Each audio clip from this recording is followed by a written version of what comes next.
ladies and gentlemen. Presenting. Rolling. Roland Martin's commentary, brought to you by General Motors. The all-new 2014 Chevrolet Impala, with a style that looks to the past, examines the present, and is tailored just for you. The 2014 Chevrolet Impala. Find new roads. Roland Martin, good morning. What up, Tom? Still here in L.A., kicking it out here with Jay. About to hop on a plane in a few hours, going to San Francisco, talking to the Third Baptist Children's Defense Fund Freedom School there, talking a little education. And we had a great party last night, Tom. Jay didn't show up again. I'm going to stop inviting you. I'm going to stop inviting you, damn it. I mean, you ain't show up. So I had a time. It was crazy. Great party for announcing the news one now, having fun in L.A. So, Jay, the hell with inviting you again. All right. Tom, it's been real interesting. Since the Zimmerman decision, how all of a sudden all these networks want to have the race conversation.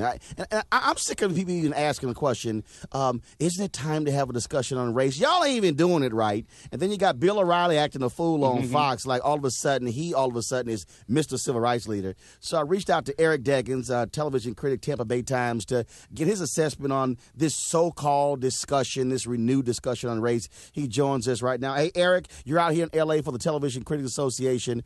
So I appreciate it, man. So you've been watching this, CNN, MSNBC, Fox. I mean, is it your assessment of it? Is this a real discussion on race, or is it the same stuff every single day, just warmed over a different way?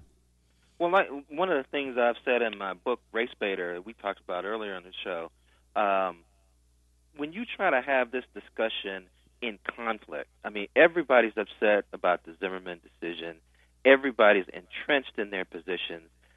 Believe it or not, Charles Barkley was actually making sense when he was talking about this, where he said, everybody's defending their tribe. And so it's hard to talk about race and talk across racial lines when everybody's in conflict and everybody's polarized. So I think a lot of these discussions, that's their biggest problem, is that everybody's defending their position and nobody wants to reach across to the other side and maybe understand a perspective that's different than their own. Now, the either or is killing me. Oh, y'all upset about Zimmerman, but where y'all been about Chicago crime? And I'm going, where the hell you been? Well, what trips me out about that is that in Chicago, it's not like they know who's killed somebody and they didn't arrest them for 44 days like they did with George Zimmerman. Exactly. That's the reason why everybody got so upset. Good point. The cops knew who killed Trayvon Martin and wouldn't arrest or prosecute him for a month and a half.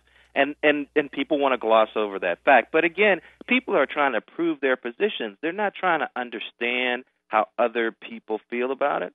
And the president gets up there and he tries to reveal a little bit about how black folks feel about the situation. And he gets it thrown right back in his face because his enemies don't want to give him any quarter. What they want to do is use it as another way to attack him. Sybil, I love these new Negroes, David Webb, Tea Party, the radio talk show host. I've never been followed. Yeah, right. That doesn't happen to black people. And then Bill O'Reilly goes, yeah, I don't see, and then this moron Bill O'Reilly sitting here running his mouth, trying to say, well, you civil rights leaders, you're race scam artists and all this sort of stuff. And I love when they say the media. Bill O'Reilly has the number one cable show. Bring your behind to Chicago, do a show. Thank you. So all you have to do is know your history. And one of the things that's interesting to me is that you see folks like Clarence Thomas who say that there's no institutionalized racism until they get in trouble, and then all of a sudden it's a high-tech lynching. Or then all of a sudden, Herman Cain has said that racism doesn't hold back black people, but the minute that he got in trouble in his presidential campaign because of sexual harassment allegations, all of a sudden it's a high-tech lynching. So that wasn't racism, that was his little Willie. But it is interesting. And also, the most thing, you don't have many black folks leading the conversation on these cable networks because ain't that many black hosts. Well, there you go.